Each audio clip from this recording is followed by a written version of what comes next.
Shalom, selamat pagi saudara yang terkasih. Selamat datang kembali dalam program Renungan Pagi Spiritual Life. Saudara, perenungan kita pagi ini akan terambil dari Kejadian pasal 20 ayat 1 sampai 7 dengan judul perikop Abraham, Sarah, dan Abimelek. Demikian firman Tuhan.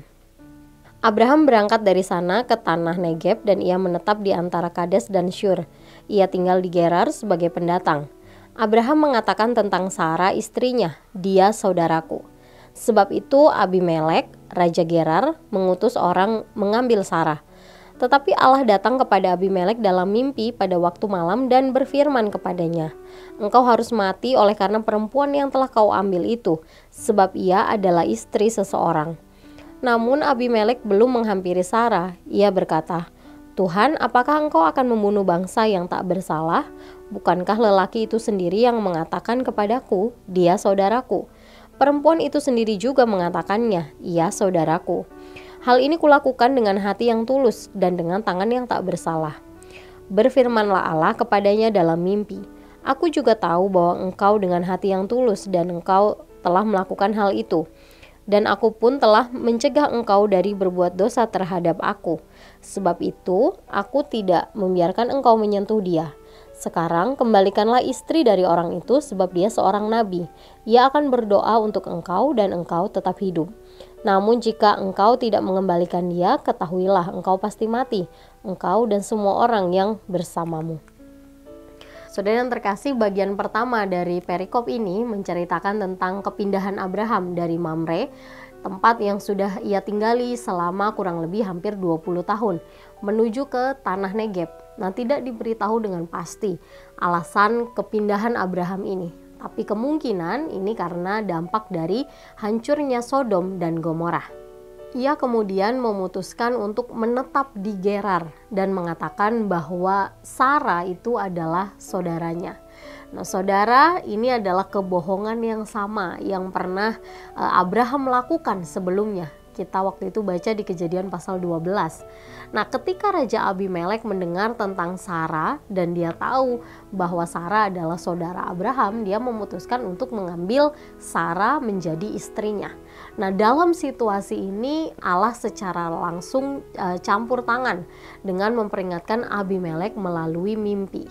Dalam mimpi itu Allah menyatakan bahwa dia tahu Abimelek bertindak tanpa tahu kebenarannya seperti apa.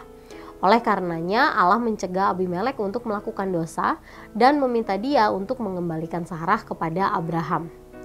Nah, saudara yang terkasih, kisah ini menunjukkan bahwa manusia seringkali lupa terhadap dosa yang pernah dia lakukan dan kemudian dengan mudah mengulanginya. Atau dengan kata lain, manusia itu sangat rentan untuk jatuh dalam dosa, bahkan mengulang dosa yang sama.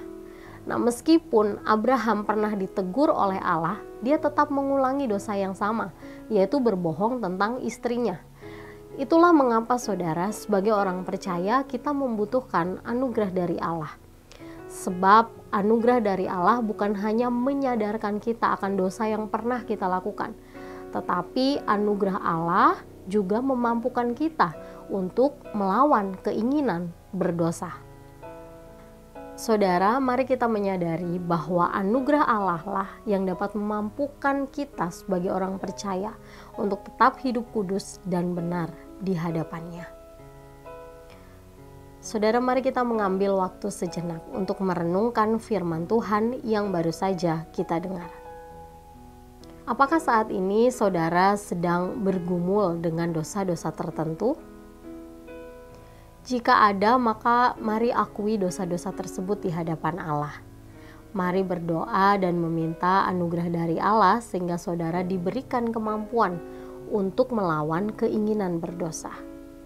Dan mari berdoa meminta Roh Kudus memperbaharui cara pikir saudara sehingga saudara memahami bahwa anugerah Allah itu cukup dan dapat memampukan saudara untuk hidup kudus dan benar di hadapan Allah.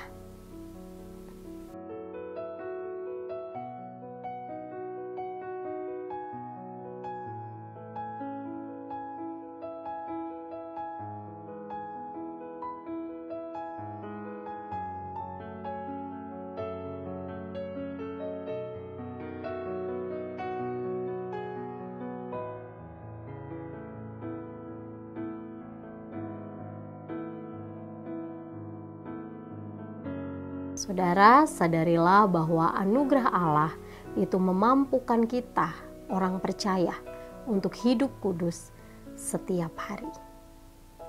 Demikian renungan kita hari ini. Mari kita berdoa. Ya Tuhan, kami mengucap syukur untuk kasih kebaikan Tuhan dalam kehidupan kami. Terima kasih Tuhan, Engkau sudah menyertai kami dalam istirahat malam kami, dan pagi hari ini kami bisa bangun dalam keadaan tubuh yang sehat dan baik.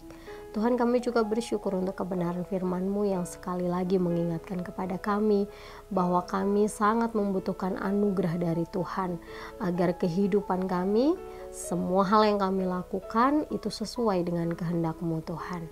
Bimbing kami dan tolong kami Tuhan, supaya apapun yang kami kerjakan dalam kehidupan kami itu sesuai dengan kehendak Tuhan. Dalam nama Tuhan Yesus kami serahkan hidup kami. Haleluya. Amin. Demikian renungan kita hari ini. Selamat pagi, selamat beraktivitas. Tuhan Yesus memberkati.